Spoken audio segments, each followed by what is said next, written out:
Hello.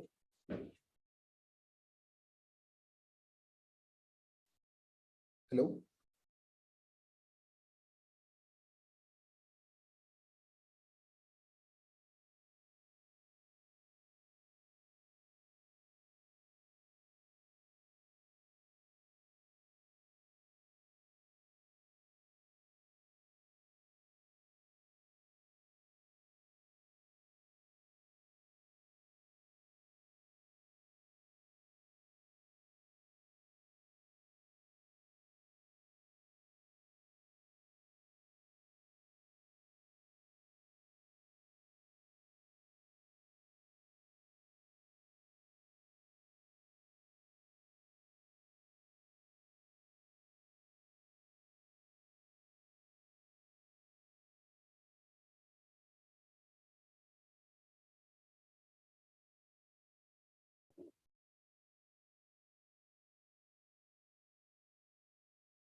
So hello everyone. Please let me know if my audio and video is perfect. Just waiting for your comments. Sir, video is not visible, sir. Audio is also very low voice. Wait, one second.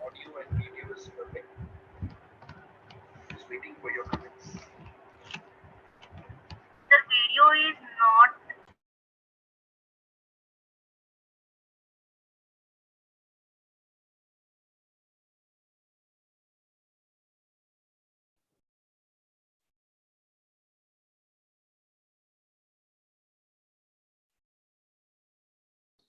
Now is it okay?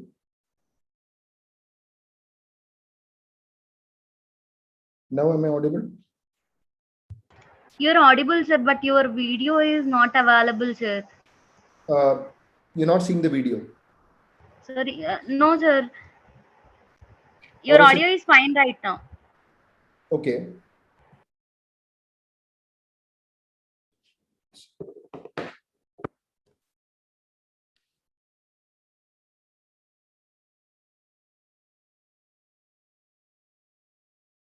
Now?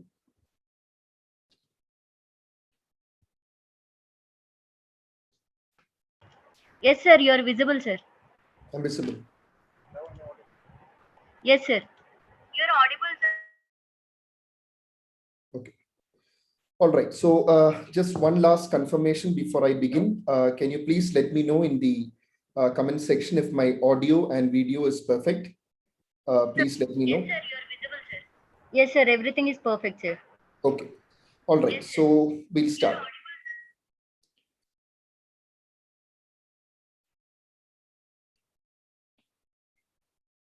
Okay.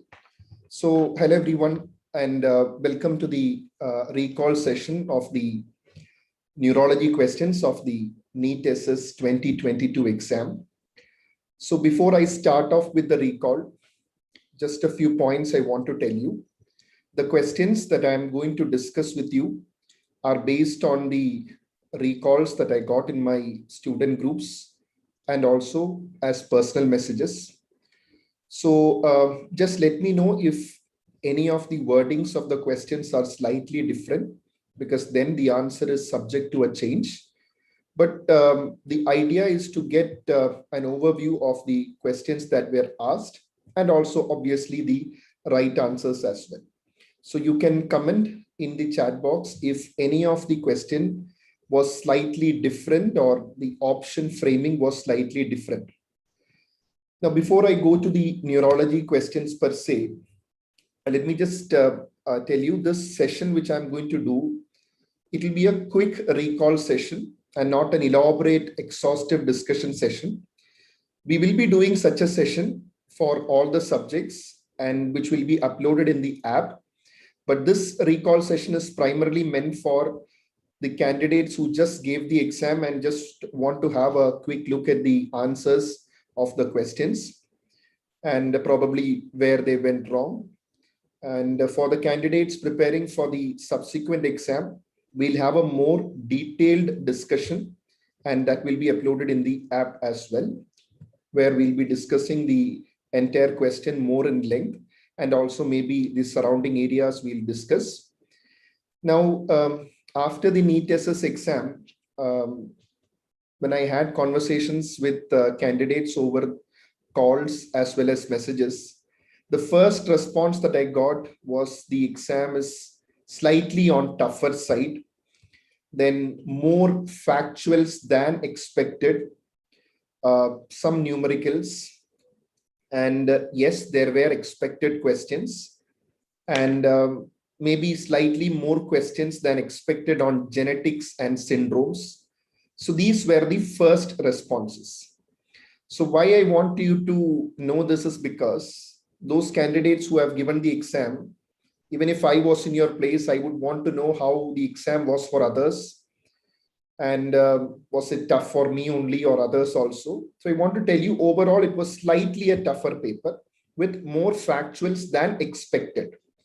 So why was this expectation of more clinical question is because the previous NEET SS exam had some lengthy clinical scenarios. Even in this exam, there were clinical scenarios, but there were more than expected factuals. But if you remember, while I was taking sessions for you, I always had mentioned this fact. Though the previous NEET SS was more clinical, never trust the national board on such exams. They always keep on changing. So it's very necessary that you prepare for a good range of questions, whether it be factuals, one-liners, medium range questions, or tough questions. Okay. All right. And we'll start off with the neurology questions. And towards the end, I'll just share you some more ideas on what probably the marks the toppers might get. These are all just my assumptions based on what the pattern I have seen so far in the last few years. So let's get started with the questions. Okay. So, yes.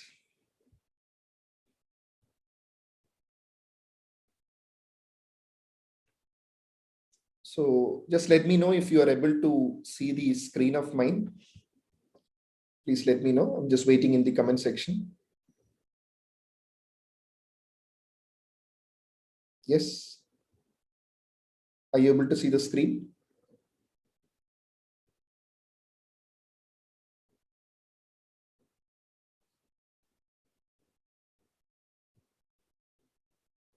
Okay. I hope we are visible, right? The screen is visible. Okay. All right. So let's start off. Basically, I'll be going it. The neurology section, which I'm going to discuss, will be in a relative topic-wise manner, because I just want to show you the spread of questions. Let's start off, because I feel the overall neurology questions, if you take neurology alone, see, majority of the questions were almost equally distributed between the various subtopics. Majority of the subtopics of neurology, like seizures, cerebrovascular diseases, every topic had some or the other representation. But maybe I would have preferred some more questions from the topic of cerebrovascular diseases, but that was not the case. And also, let's analyze the toughness of the questions also as we move forward. There were no questions, surprisingly, from sleep and neuro-ophthalmology and neuro-otology, at least based on the recall that I've got so far. Please correct me if I'm wrong. And let's proceed. The first question, a patient complained of severe pain over the cheek, which intensified on touching the face and chewing. There were 8 to 10 episodes per day for 1 month, no autonomic symptoms. What is the diagnosis? Options: chronic paroxysmal hemicrania, cluster headache, trigeminal neuralgia, giant cell arteritis. So the topic of headache, I've always stressed, is very important. And so on seeing this topic, seeing this question, many students actually got it right, but some were relatively fooled by the second line. There were 8 to 10 episodes per day for 1 month, and some went for paroxysmal hemicrania. But see, when you have got a facial pain, okay, because when you classify the headaches, you classify it into primary headaches, secondary headaches, and cranial neuropathies. So in cranial neuropathy, the famous one is trigeminal neuralgia. And in trigeminal neuralgia, you know that over the V2 and V3 distribution of trigeminal nerve, you will have severe lancinating paroxysms of pain. Okay, and always remember, this will have triggers. So especially touching the face, chewing, sometimes even a wind blowing can all act as triggers for intensifying the pain of trigeminal neuralgia. And for those students who were thinking of TAC, that is paroxysmal hemicrania, which is a TAC, remember, they have specifically mentioned in the question, there is no autonomic symptom.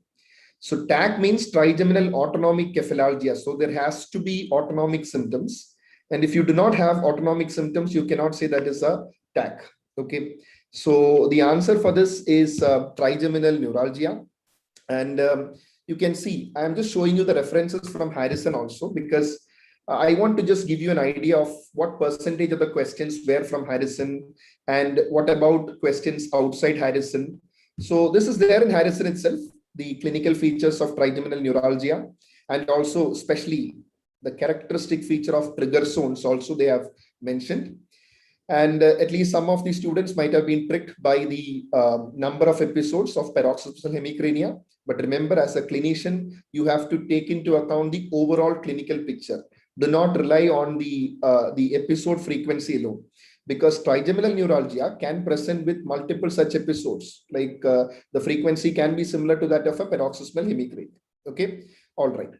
So Fasil Khan is telling that their pain was over the temporal region. Unilateral pain, Veena. Yes, unilateral pain. So Veena is suggesting that it was unilateral pain. Yes, trigeminal neuralgia has unilateral pain. So Deepak is saying migraine was in the options. Okay, even then the answer remains trigeminal neuralgia. Okay, and you must remember that rarely trigeminal neuralgia can involve the ophthalmic division. So if there is ophthalmic division involvement, it is uncommon, but does not totally rule out a trigeminal neuralgia. Okay. Okay. All right. So let me go to the next question. Trigeminal neuralgia occurs most commonly due to the compression of trigeminal nerve by which blood vessel? So you know that the pathophysiology of trigeminal neuralgia revolves around the compression of trigeminal nerve by vessels. And this compression results in a focal demyelination. And this focal demyelination results in production of spontaneous action potentials responsible for the pain. And well, this question is, again, you can see it is there directly in Harrison. I have highlighted that part also. Compression of the trigeminal root by a blood vessel, most often the superior cerebellar artery, most often. But if you ask me, can it be posterior inferior cerebellar artery? There are certain other vessels, and sometimes veins also can compress the trigeminal nerve. But the question is specifically most commonly due to compression by which blood vessel? Answer is superior cerebellar artery.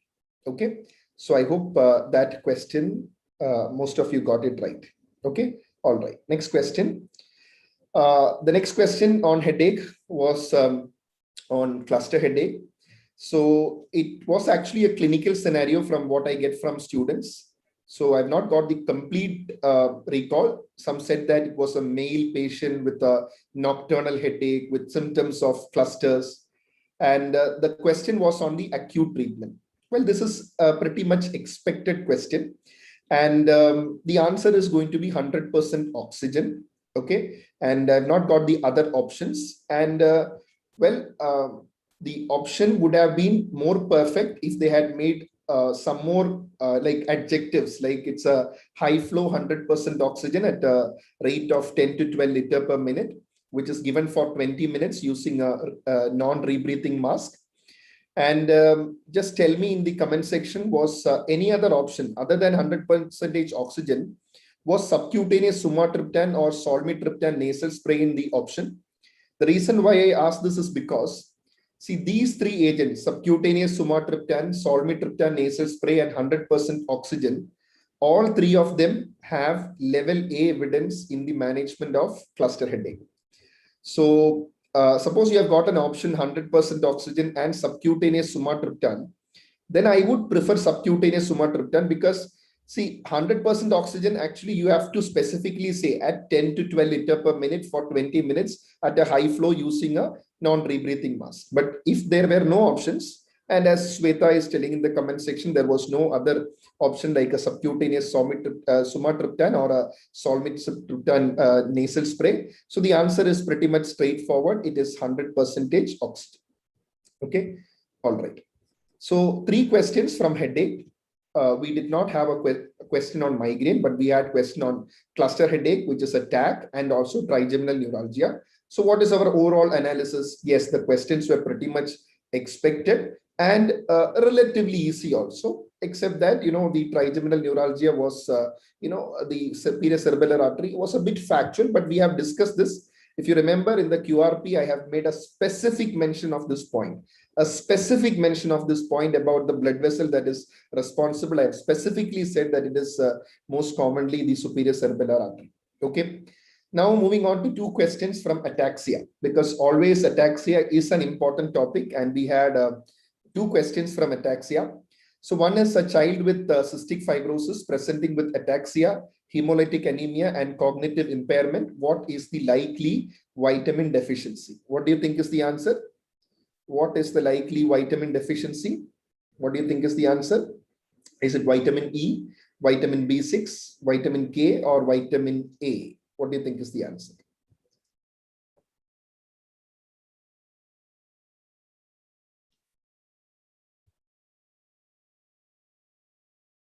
Okay. See, this again, let me tell you, if you would have read Harrison, it's there in page 2531. See, on vitamin deficiency, vitamin E deficiency, and you see this particular part from Harrison. You can see that vitamin E deficiency is seen only in severe and prolonged malabsorptive diseases like celiac disease, chronic cholestatic liver disease, or after small intestinal resection or bariatric surgery. Next line. Children with cystic fibrosis or prolonged cholestasis may develop vitamin E deficiency characterized by areflexia, hemolytic anemia. And we know that vitamin E deficiency is very closely related to ataxia as well. So this question, there is no confusion. The answer is going to be vitamin E. No controversy there. Okay. Next, an alcoholic patient with a history of binge drinking presents with confusion and ataxia. The MRI is shown. What is the false statement? So alcoholism is always a favorite question, or some or the other question revolving around alcohol, because it is probably our national question, because it has to be there, a question revolving around alcoholism. So basically what you see in the MRI are flare hyperintensities, especially the top 3 are flare, the 4th one also, then you can see a T2. But these hyperintensities are especially in the region of the periaqueductal. You can see the thalamus here, the periaqueductal gray here, the periaqueductal gray. So thalamus, periaqueductal gray, and mammillary body hyperintensities were there in the question according to the recall from the students. So diagnosis is pretty much straightforward, Wernicke's encephalopathy. Question was on the false statement. Option A, antipsychotics recommended for treatment. Similar clinical radiological findings are seen in anorexia and hyperemesis gravidarum. Thiamine and dextrose used in treatment. 3rd, 4th, and 6th cranial nerve examination helps in evaluation. Well, regarding option B, the second option, see, even anorexia and hyperemesis gravidarum can also present with Wernicke's encephalopathy. These are in fact non-alcoholic causes of Wernicke's encephalopathy as well. This is mentioned in Harrison as well. The other causes of Wernicke's encephalopathy other than alcoholism. And even in Bradley, this I have taught you in my lectures. I have shown you the same table also. The associated conditions in non-alcoholic patients with Wernicke's encephalopathy. So hyperemesis, anorexia nervosa. So that is there. So the answer is, the second option, the similar clinical, this is a true statement. Thiamine and dextrose used in treatment, it's true. First you give thiamine, then only you give dextrose.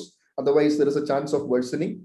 And since there is ophthalmoplegia, yes, 3, 4th, and 6th cranial nerve is very important. Forms an important part of the triad of the Wernicke's encephalopathy. So definitely, yes, that is also a true statement. But regarding antipsychotics, well, in a patient who presents with a Wernicke's encephalopathy, you are not actually going to start the patient on any antipsychotics. So that is actually a wrong option. So the option A is the answer.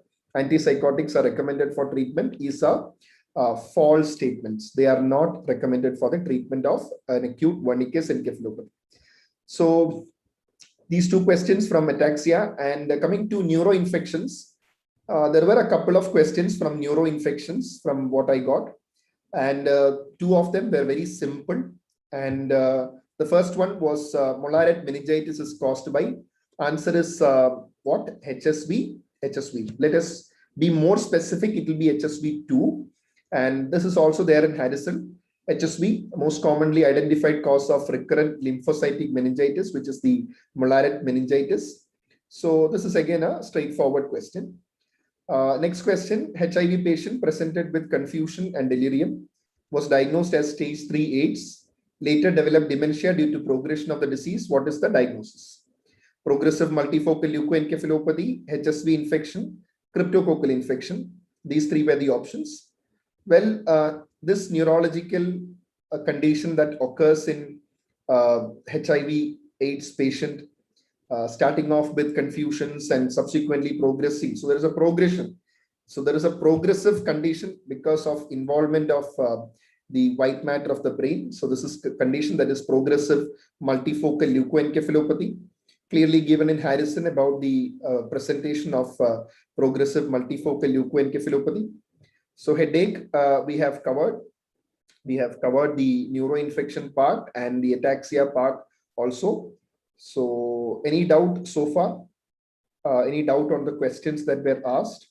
Or you want to add something to the question? I'm just waiting for your comments. Okay, first still says that it is acute cryptococcal. Okay, option was acute cryptococcal infection. Okay, but that's not going to be the answer. Okay. HSV would present as an encephalitis, but it's not a progressive, HSV encephalitis is not a progressive condition. Okay. Cryptococcal is usually a meningitis-like of presentation. Okay. All right. So I hope I can move forward. Yes. So regarding the topic of cerebrovascular diseases, only two questions, which is very surprising. I think, in a neurology paper, if you take the last few years, whether it be INI or NEET SS, neurology questions, you will have a good number from cerebrovascular diseases, but surprisingly, this time we only had two questions as per the recall. And 76-year-old male presented with right-sided hemiplegia since 2 hours. The blood pressure is 150/100, which is a contraindication for thrombolysis. Blood sugar 580, head trauma 1 year back, myocardial infarction 5 year back, platelet count 1.4 lakh per millimeter cube. Okay, so what do you think is the answer for this question? Well, I have always stressed the importance of thrombolysis, the indications, contraindications. I was almost sure that there has to be a question either from thrombolysis or thrombectomy. This is the same statement that I've made in my QRP session as well. There will be one question from either thrombolysis or thrombectomy. So basically, see, regarding this other options, option B, head trauma 1 year back is wrong, because if you see the contraindications as per the AHA guidelines, a severe head trauma within 3 months is only a contraindication. This one is 1 year back. Okay. And as far as I understand, in the option, there was no mention of any bleed. If it was a head trauma with a bleed anytime is actually a contraindication. But from the options I understand, it was only head trauma. Myocardial 5 years back, remember, myocardial infarction, recent MI is not a contraindication for stroke. Because if you see, ever since the guidelines of 2018 and subsequently we had a revision in 2019. So those guidelines, previously the myocardial infarction, recent myocardial infarction was a contraindication. And even I was surprised, even when the 21st edition of Harrison came, they did not actually change it. In fact, recent MI is not a contraindication. Harrison 21st actually mentions it as a contraindication, which is wrong only. Okay, but anyway, the option is not confusing because it is not a recent one. It's 5 years back, but whatever it is, recent MI is actually not a contraindication for thrombolysis. Platelet count 1.4 lakh is not a contraindication because I have taught you platelet count less than 1.1 lakh is the one that is a contraindication. Now, regarding blood sugar 580 milligram percentage, see, let me tell you one thing. I slightly differ on the framing of the question, or at least I got a recall in a slightly different format because, see, you cannot say that 580 blood sugar is a contraindication. Thing is that in such a scenario, you have to intervene and bring the blood sugar down, and then, you thrombolyze the patient. Because see, if you see the guidelines, the screenshot that you're seeing now is from the guidelines of the American Stroke Association. So when should you intervene as far as the blood sugar level goes? Remember, the ideal blood sugar level you try to achieve, if it is a hyperglycemic state, you try to achieve within 140 to 180. What did I say? If it is a hyperglycemic state, you try to bring it within 140 to 180, because if it's a very high blood sugar, that is likely to cause infarct extension.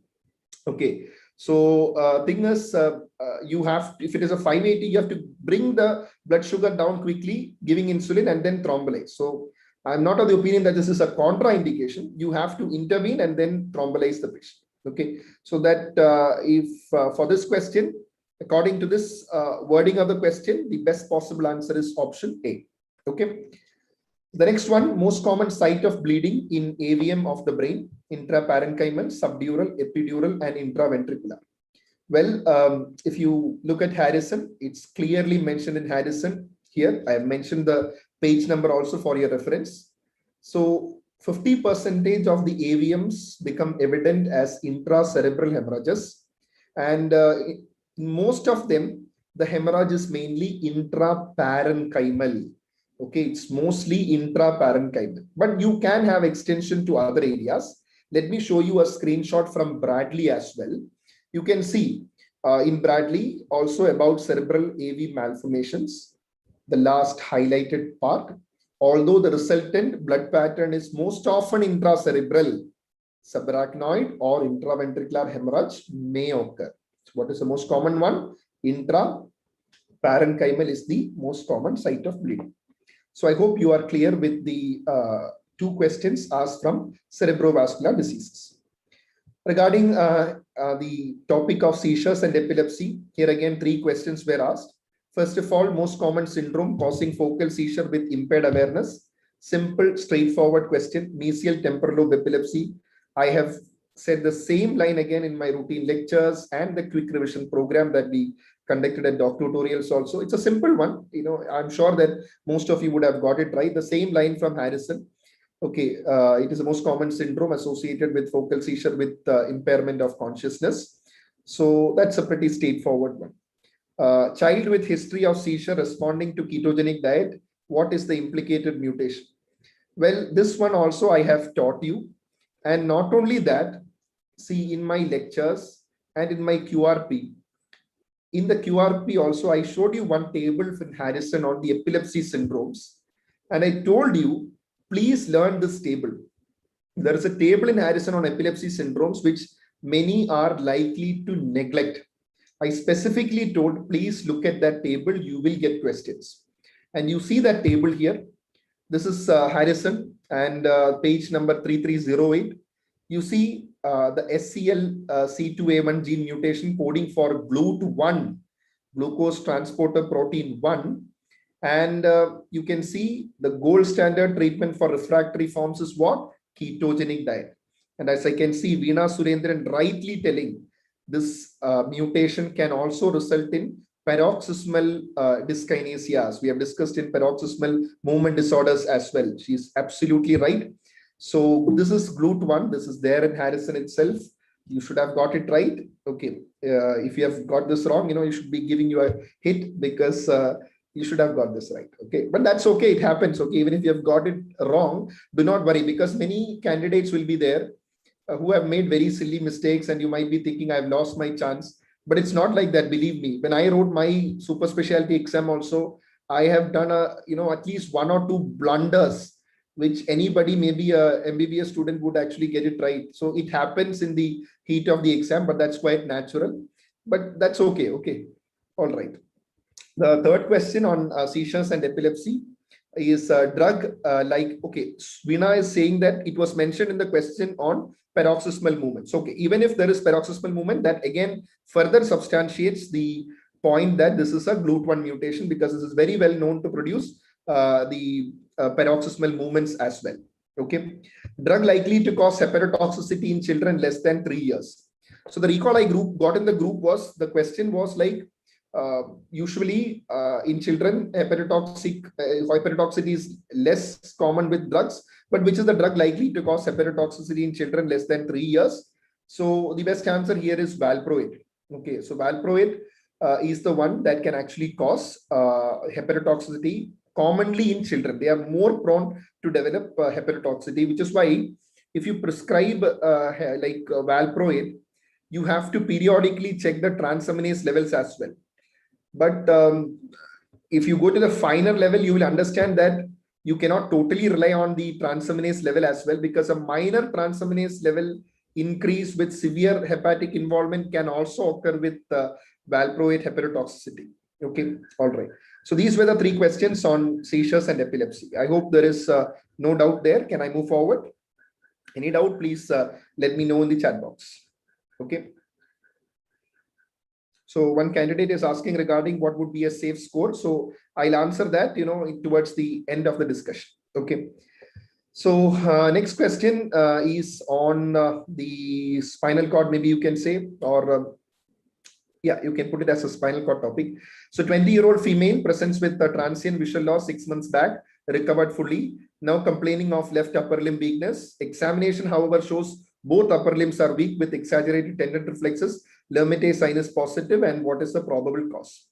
So basically, in addition to the motor symptoms, patient is also having a visual symptom. So a 20-year-old female, unilateral visual loss, which completely recovered, it has to be what? Optic neuritis. So optic neuritis with a Lermite sign positive, definitely it's a spinal cord involvement. And you know that Lermites can be positive in multiple sclerosis. It can be positive in, say, cervical spondylosis.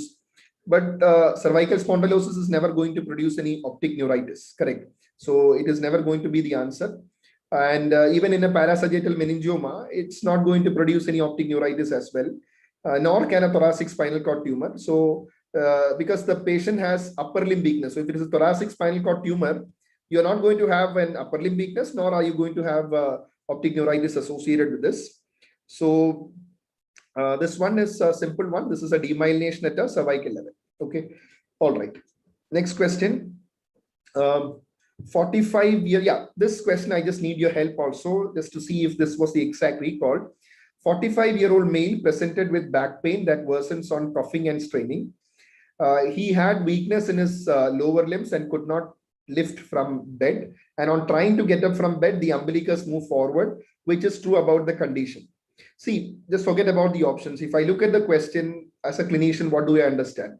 So somebody has got a back pain worsening on coughing, and there is weakness of his lower limbs, and the umbilicus is moving upwards.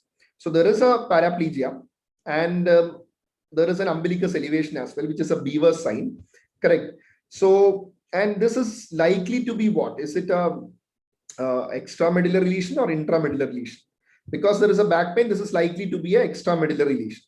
Now let's see the options. Bowel and bladder involvement uncommon, saddle anesthesia and sexual dysfunction is seen. Lesion at T9 to T10 spinal segment level, ipsilateral ataxia, and tendency to fall towards site of lesion. See, whenever you have a beaver sign, you are expecting a lesion at the T10 spinal segment level. So a lesion at the T9, T10 spinal segment level can very well produce like the beaver sign. Now, some candidates in the group actually told me it was not spinal segment, it was vertebral level. Because why I want to ask you that once again is because if you see option A says bladder and bowel involvement uncommon. See, if it is an extramedullary lesion, we know that bladder and bowel is late, but it's not like it's uncommon, it is late.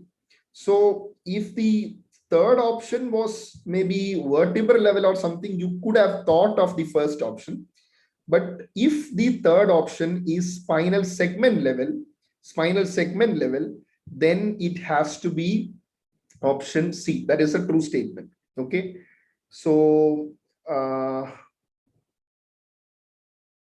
right. One candidate says neither vertebral nor spinal segment. But in that case, we usually take it to be spinal segment level. Lesion at a particular level means spinal segment level. So in that case, the best answer will be option C. But I know that at least a few candidates might have had a tendency to write A or would have given A, thinking that this is back pain is there, extramedullary lesion, so it's uncommon. But I hope the option was not like early or late, right? From what I understand from multiple students, it was uncommon. So I cannot say it is uncommon. The only thing I can say it is late. Okay, so we'll choose option C for this question. Next one, 70-year-old male presented with upper and lower limb weakness, swallowing difficulty, thenar muscle weakness, and brisk deep tendon reflexes. What is the diagnosis? So see, when you have thenar muscle weakness and wasting also was there. Sorry, it was not weakness alone. I think the wasting also was there. I forgot to add that in the question. See, let's think just from the question alone. Whenever you have a scenario of both UMN and LMN signs, because thenar muscle weakness and wasting means thenar muscle wasting is LMN and brisk deep tendon reflexes is UMN. So in such a scenario, you commonly think of two diseases, which are the motor neuron disease and cervical spondylosis. Okay. And then, what do you think is, is it going to be a motor neuron disease or a cervical spondylosis? Here again, answer is pretty straightforward because they have mentioned as swallowing difficulty. See, cervical spondylosis is not going to produce any swallowing difficulty. So if it is producing a swallowing difficulty, it has to be motor neuron disease, and the answer is going to be motor neuron disease. Okay. So for this question, answer is A, option A. Okay. I hope this was the complete correct recall. Okay. Next question, asymptomatic 55-year-old male presented for routine checkup. Examination, there was bilateral extensor plantar and loss of all deep tendon reflexes. What is the most probable diagnosis? Okay. So I just need a help from you. Number one, I want you to tell me if this was the exact recall or do you have any modification for this? Number two, you tell me what answer did you write? Okay, what answer did you write?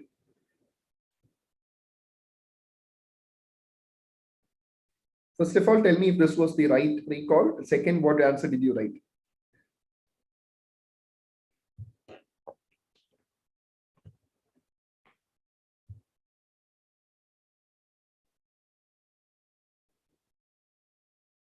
Come on, what answer did you write?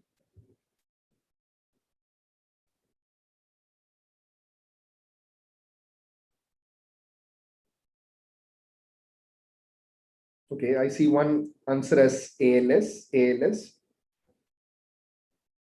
B12 deficiency,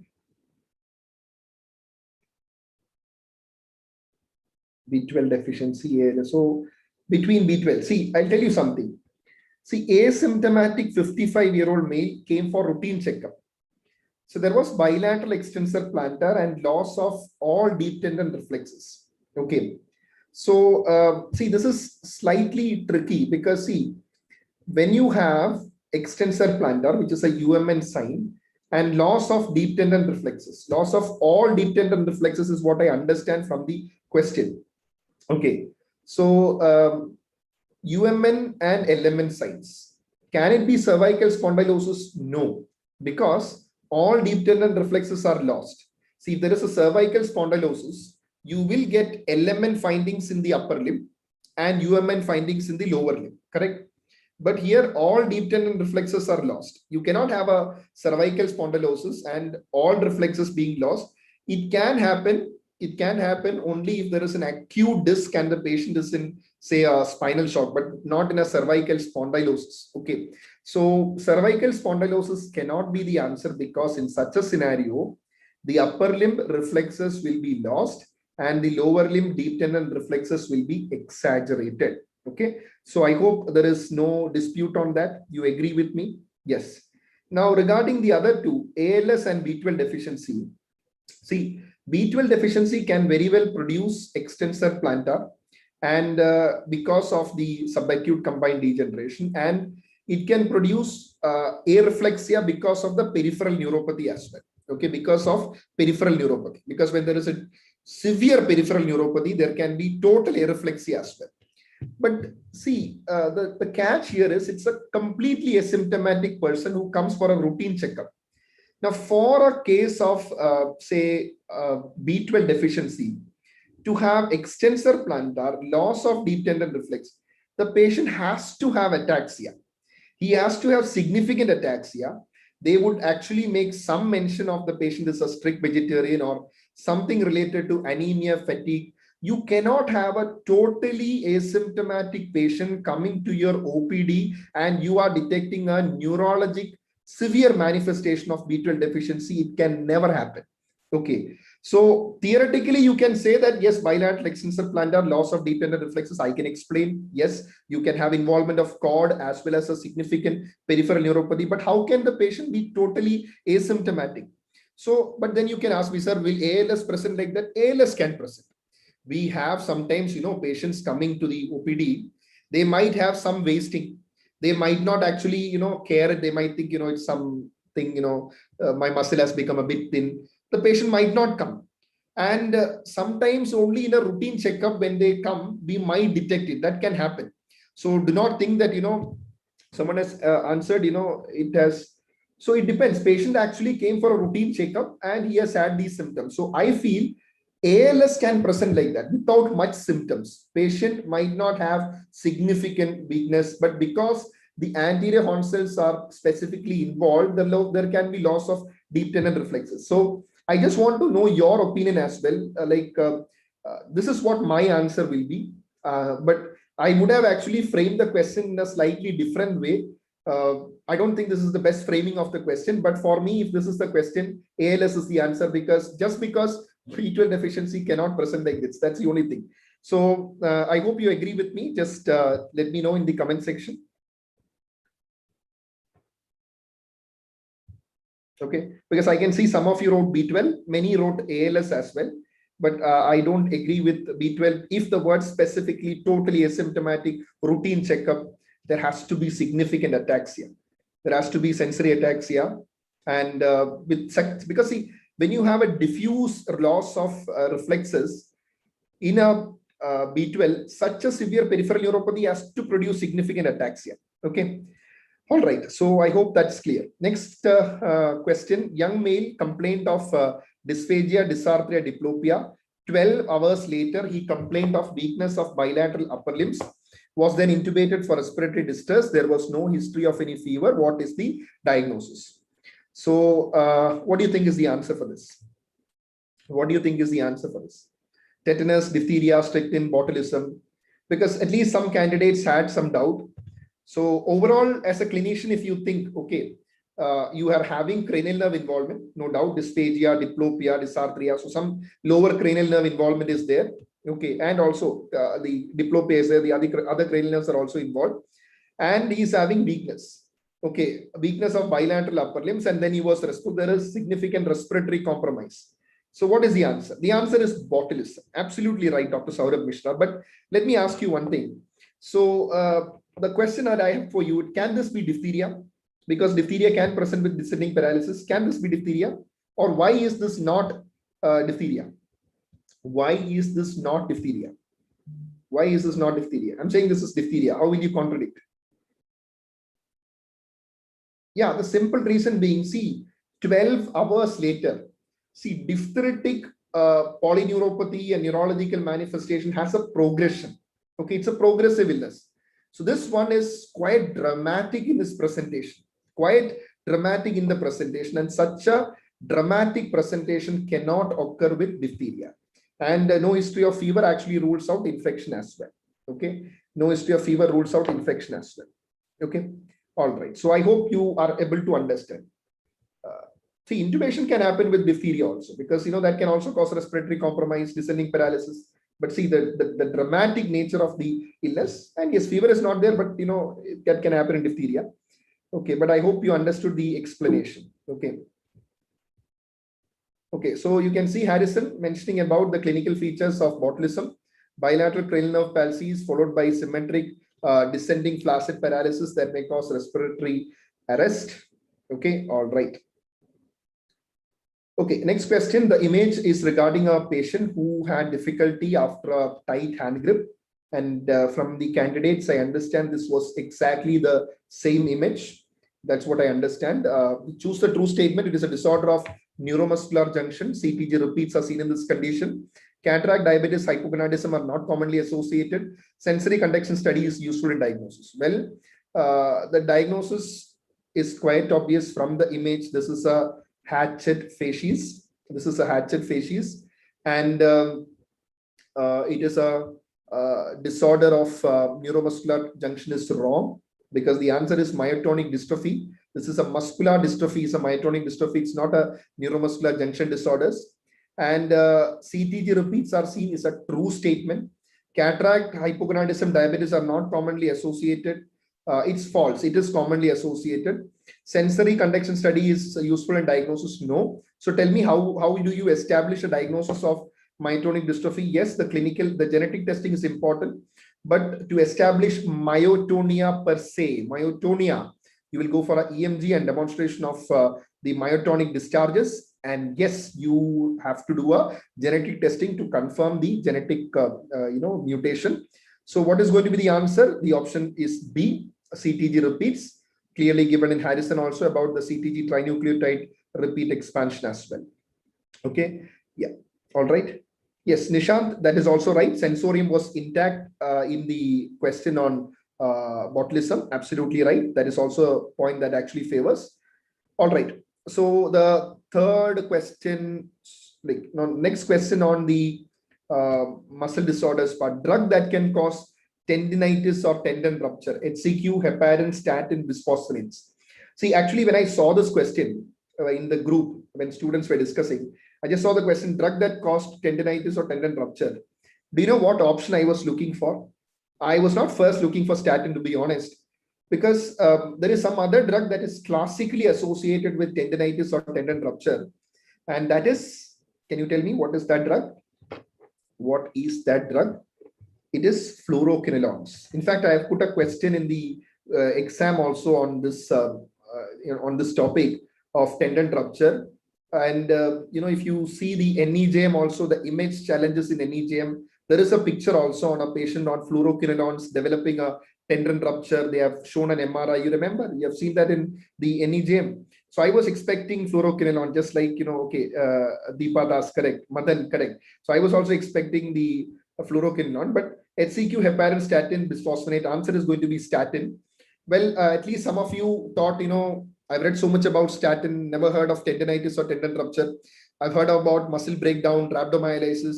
So you must understand that statin has a spectrum of manifestation of involving the muscle, right from totally asymptomatic to maybe a mild elevation of creatine kinase, to a situation of rhabdomyolysis or a immune-mediated necrotizing myopathy. You have got a range of manifestations. It can affect the tendon also, as you have many case series and case reports based on that. I'm just showing one of the many ones. I'm not just showing the one of the many. This is from Nature. So statin treatment increases the risk of tendinopathy through matrix metalloproteinase release. And so basically the answer is going to be statin. Can HCQ cause muscle disease? Yes, but not a tendinitis or a tendon rupture. It's very rare. So statin, it has been proven to cause tendinitis and tendon rupture. Okay, I hope that's clear. Next, the drug of choice in delirium tremens. Drug of choice in delirium tremens. What's the answer? The answer here is a diazepam. Okay, diazepam. So basically, this is again an expected question. Again, I already told you there was one question asked on Wernicke's encephalopathy. They asked a question on delirium tremens as well.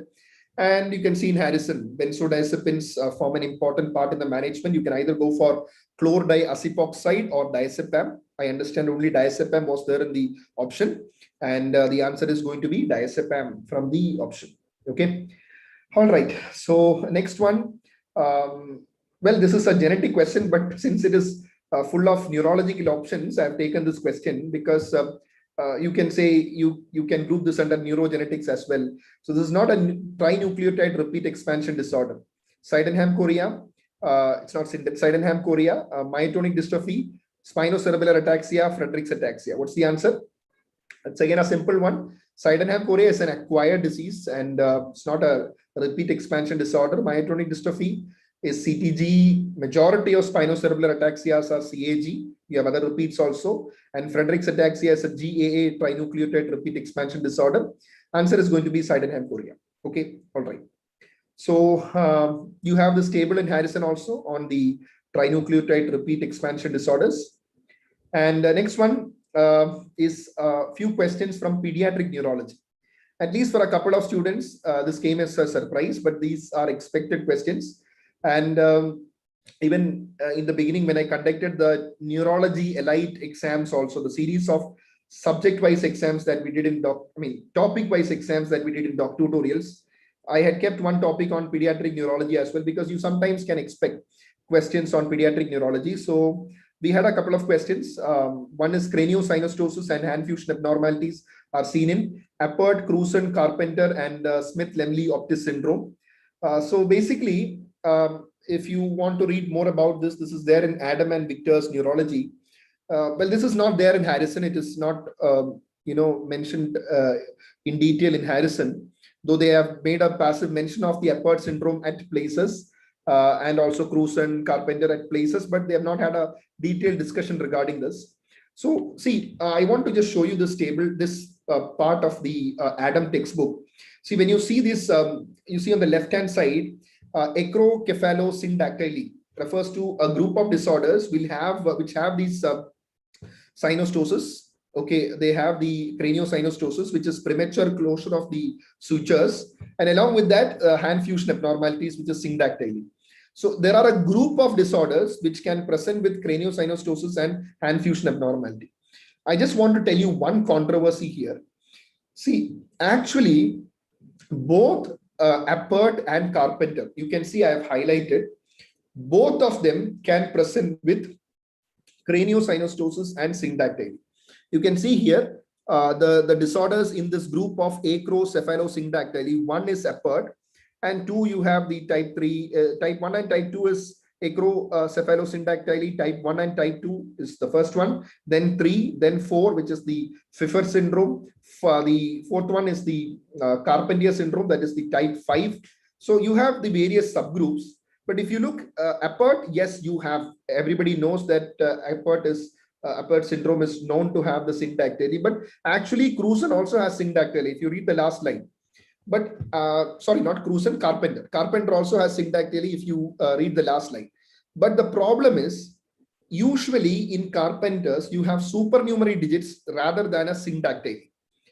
Syndactyly is very rare. And if you consider the group of the acrocephalosyndactyly also, the common one is the Appert syndrome. So Appert syndrome is the one that is associated with craniosynostosis and hand fusion abnormality. But let me tell you, even Carpenter can also produce syndactyly. Okay, and just showing you an image of a case of Appert syndrome with a syndactyly of hand. Okay, the answer is Appert syndrome without any doubt. Okay, and the second one is again a pediatric neurology question. This question on biotinidase.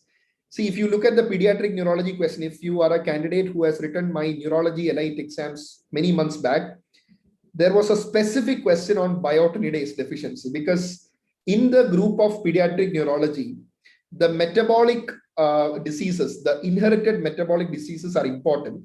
And this one is very, very important. Even when you are doing a DM neurology, one of the expected theory questions is a biotinidase deficiency. See, always this chapter of inherited metabolic disease is very big. So, the days before your DM exam also, there are certain diseases you would want to revise. And one is biotinidase deficiency. You might ask me, sir, why? Why are you so interested in biotinidase? Because it is a treatable one. It is a treatable disease. Okay, it is a treatable disease. And what is going to be the treatment? I'm expecting from you, what is the answer for this treatment of biotinidase deficiency? So basically, this one is how important is biotin? See, biotin is very essential for the activity of many of the hollow carboxylase enzymes. Okay, it is very important for the activity of the hollow carboxylase enzymes, and because of which biotinidase deficiency can have a range of neurological manifestations as well. And see, the treatment of this biotinidase deficiency is oral biotin. It is oral biotin as a supplement you give, a pharmacotherapy as a oral biotin you are giving. Dietary therapy won't be enough, no gene therapy, no enzyme replacement therapy. It has to be oral biotin.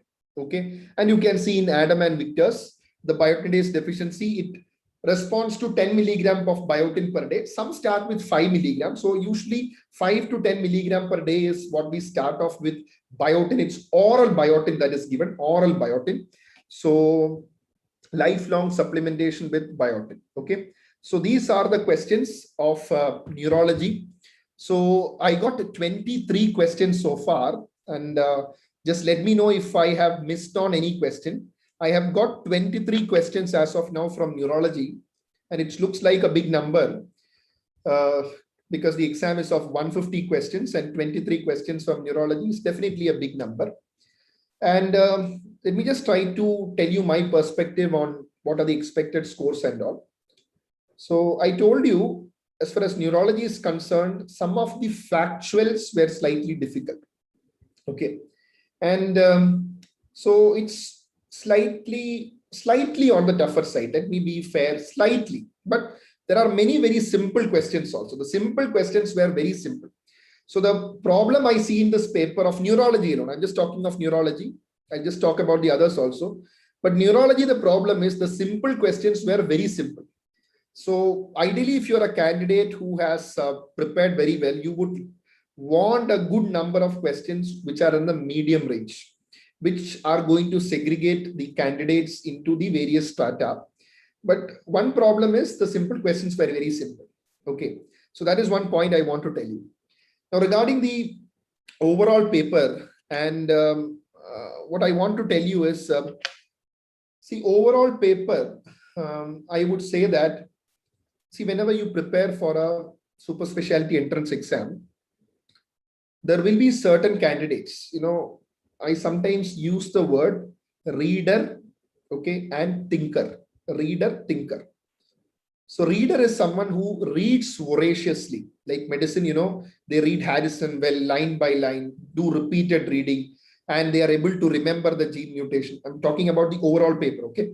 So they are able to remember the gene mutation. So they are good readers. Thinkers means, see, they are good only. They have reasonably good theory knowledge, but their strength is when the paper is more of clinical and you want to think and answer, or they might ask which of the following statements is the false statement, more of such questions. So they are thinkers. You will definitely have students in the mid-range also, but the exam had a slight advantage for the readers, because see, I am sure that at least some of you would not have expected certain theory questions. So basically what happens is some of them who had read very well, for example, you read about biotinidase deficiency, you have read about Impaired syndrome. So such readers are likely to have some advantage. You know that superior cerebellar artery compression. So that is one point I have noted in this paper, slightly favoring the readers. Okay, but if you look at the overall paper, there were clinical scenario questions. Though in neurology, the simple questions were very simple. I have seen in the other subjects, you had good number of medium range questions also. So which will definitely delineate the candidates. And overall, I think it's a fair paper, but I would have liked a slight reduction in the number of theory questions and maybe some more clinicals. That would have been best appreciated because slight weightage was there for the factuals. And regarding what score will be safe or not. See, if it is a 150 question paper, 150 questions. See, if I am a candidate who has been in the top 20-30 ranks in the DocTutorials exams, so in that case, I would be satisfied if I have got a correct number of around, say, 115 above, 115 above, preferably 120 above. I would be okay. I've done reasonably well. And I would be more happy if the number of negatives are less.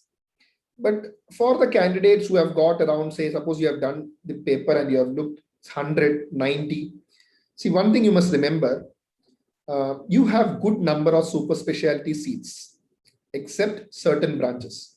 So you have good number of super specialty seats. Even if your rank mark is slightly behind, do not actually feel too much dejected, because you still will have an opportunity to study in a good college.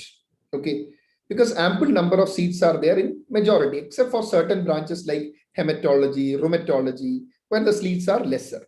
But if you are targeting cardio, cardio, neuro, seats are more, even nephro, seats are more.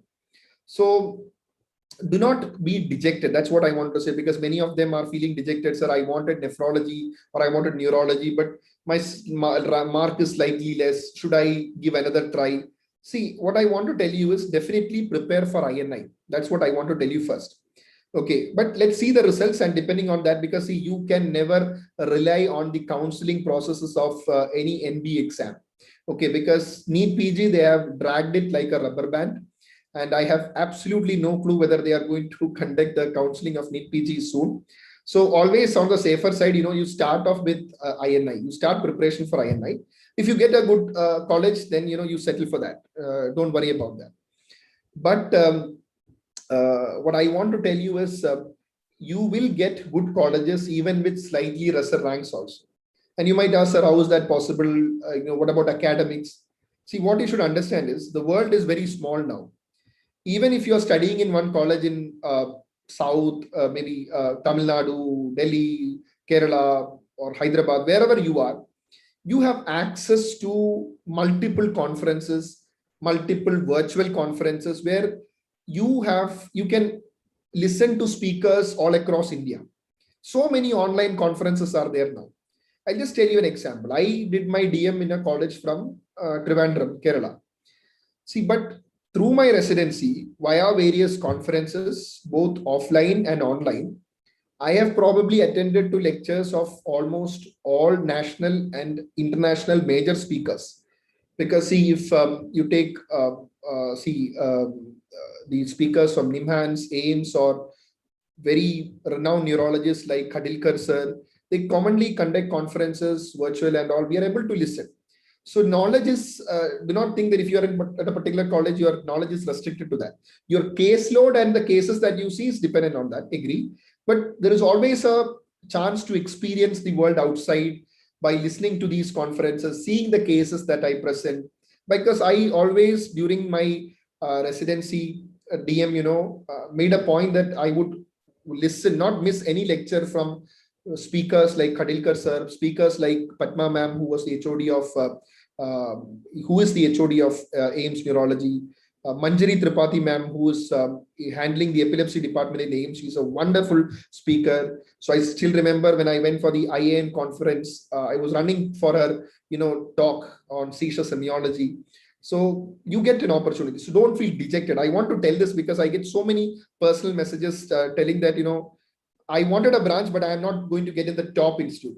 There are certain colleges which have decent exposure, and you can enhance your knowledge by attending these conferences and all. Okay, so do not worry too much regarding that. And so this is what I want to tell you about the neurology paper. And a question for, yeah, even 90 corrects also, you still stand a chance. And I would definitely come up with one more video on a split up of the topics of the entire question paper. But I just want to get the proper complete recall of the other subjects as well. I'm just collecting the recall. We are just one day after the actual exam. So I'm collecting the recall. So once I'm done with that, I'll be in a better position to tell you a bit more regarding the exact cutoffs. But I think if you have got above 100 questions right, if you're targeting neuro, cardio, nephro and all, you are relatively safe. That's what I want to say. But even 90 to 100 also, definitely there are options of good seats also. And I say this because at least some of you would be wondering, so really, you get good colleges? Yes, there are good colleges. So do not worry. There are ample number of seats for certain super specialties. Okay. Is there something you want to ask me? And regarding other subjects recalls, today, I think you are having gastro recall. So all the DocTutorials faculties, we are going to come up with all the recalls, and we'll try to give you a PDF also as for the answers. And tomorrow also you will be having recall sessions. So don't worry about that. Recall sessions are coming up. And anything you want to ask me? For INI, yes, one candidate has asked about INI. Yes, we are going to have some sessions for INI as well. We let you know, and you can stay updated with me. This is my WhatsApp number. Any doubts, you can personally WhatsApp me. This is my Instagram. There is a Facebook page as well. Just let me know if you we have a separate group preparing for the super specialty entrance exam. If you want to get added into that group, please WhatsApp me. And we are going to create new group for INI as well. So do not worry regarding that. And so INI, for those candidates preparing for INI, we'll definitely come up with a video also on how to prepare for INI and what has been the pattern. Don't worry, we'll come up with that. So our priority as of now is the recalls of various subjects. Okay. And that is from today, neuro is done, gastro is there, infectious disease, endocrine, they're all coming up. So we have put a line of recall sessions. And after the recall sessions, I'll be coming up with a session on the topic-wise segregation. And then I'll be, but only if we get a complete recall of the question, we'll be able to say, okay, these many is safe or not. Because sometimes what happens is the initial recall, as you would also know, it might be short stem. And sometimes something that you might think to be the answer might not be the actual answer. Because you wrote vitamin B12 deficiency and you thought, okay, that is the answer for a symptomatic patient coming with, the reflexes, absent reflexes. But that is not the case. So I'll get the complete recall of all the subjects, and after that I'll be in a better position. Please, if you're not in the group, please join the group. And so that is so after the series of recall videos, there will be a combined video from me on the various subtopics, and then about INI, how to prepare for it. Definitely yes. So for students who have, there is actually a separate course for INI. So in case you are planning to write INI, you can join for that course on INI. And in that course, for those students, we are going to conduct some separate sessions for them. And many of them have asked for some exams also for practice, because INI would require you to have a more depth understanding. And remember, I want to tell all of you, I can see one candidate has asked, Surbhi Jain, how much medicine you have to read for INI. I'll tell you a simple answer for this. See, INI questions in medicine are for INI, medicine questions are also rank deciding. That's my statement. Because some candidates have a feeling, if you prepare for INI, medicine you will write from your memory, and they are going to ask too much in depth regarding the neurology questions or cardiology, whichever INI you are going to ask. So I focus only on that. But please remember, the medicine questions are also of decent standard, and they are also going to be rank deciding. So do not stop your preparation for medicine if you're preparing for INI. Please continue the overall topics as well, but at a particular level. And along with that, focus more on the subjects, because all of our faculties will be coming up, with the INI preparation strategies. Don't worry about that. So just ping me WhatsApp, I'll respond. And Sweta, definitely we'll be thinking of that. Do not worry. Many students messaged me today about exams. So definitely yes. And always remember, today, I'm sure that you are not in a position to learn. But let me tell you, if I was in your place, what I would have done.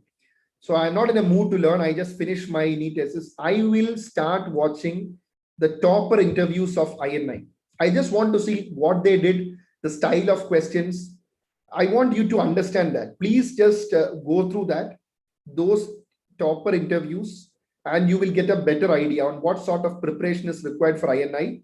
In my group, I have shared in YouTube, there are lots of videos of mine with the toppers as well. And one thing I want to tell you is, every INI for the last few years, I have done interview sessions also. It's not like we prepare them for the first round exam as well. I have done mock interview sessions for the INI aspirants after the round 1 also. And the thing is that every year I collect questions from the candidates who appeared. So basically, I have the full collection of questions that were asked in the various interviews over the past few years. Okay. So when I conduct the mock interview sessions for you after the round 1, I'll be sharing that questions with you. Even I did it the last time also. And sometimes, you might get the exact question, the same question, because certain questions are favorites for examiners for interviews. But even if you do not get the same question, when I do the mock interview sessions, I make you participate, I make you speak out. So as you know, interview counts for the AIM selection. So see, you might be good in your theory, but when it comes to interview, you have to have that spontaneity and a fluency as well. So I think if we interact through online sessions, interviews, you are likely to perform better. So last 3 years, we have done the interviews for multiple candidates, and we have many. You can just talk with your seniors in AIMS as well, AIMS Delhi as well, if you have your seniors. We have done for all of these batch students, and I think that also will be helpful for you. And we'll cover everything. Do not worry. But always remember, just that NEET is over, do not stop, because we never know what happens with the counseling. They might drag it for some or the other reason. Somebody files a case and then, you drag it. You write INI, you are then in, no doubt. There is no case or something that is going for INI. So just take a couple of days break, enjoy, and then come back and just prepare for INI. If you get a good drag and things are going in place, then fine, go with it. Otherwise, INI is your target. I've seen many candidates who have not cracked NEET SS, very dejected. They have told me, like, my friends have got, I have not got, but just an inch of extra effort, a push, and they've got into INI. And I've seen many candidates, they're very happy. They were very happy after they got into the central institutes, thinking that retrospectively, thinking they were almost dropping out on the super specialty plans. And but then, they went forward and they got it. So that's it. So all the best to all of you. Do not worry about even if you have not done well, because I have felt that in life, even if you fail at times, everybody fails. You, me, everybody has moments where you feel helpless, or you have not done well. You feel so much dejected in spite of so much of preparation. But I've always felt sometimes what happens is magic happens over a few months sometimes. Because see, if you give your full effort, you prepare for INI, you join INI, you might actually tell your juniors also. See, I was, after NEET SS, I was almost rejected, almost gave it up. But then I wrote INI. Because see, what is going to happen in INI is, majority of the top candidates, they're going to choose NEET SS. Am I right? Top candidates, they got good rank in NEET SS. Then what happens is that remaining filter of students, in a short span of time, they're going to write INI. Which means if you are able to give a good push to yourself, you're likely to fare better in the INI exam. So what I feel is, please put in your effort and learn for INI as well, because there is always a chance in INI. At DocTutorials, we will be definitely helping in whatever ways we can. So I'm also happy seeing the messages of many of the candidates that at least the QRP sessions gave you a timetable. So I'm not here to boast that, these many questions were exact repeats, nothing like that, but it's very important to have a disciplined timetable. That's the purpose of QRP. If you get that discipline, you will be able to cover more grounds. So that is very, very important. Similarly, for INI also, we'll be giving you a direction based on our limited experience, what we have seen over the last several years, and then hope that will be beneficial for you as well. So thanks a lot, everyone, for joining. All the best. And for those who have done well, very good. For those who have not done well, INI is awaiting, and you will definitely crack INI. Put in your best effort. Thank you so much.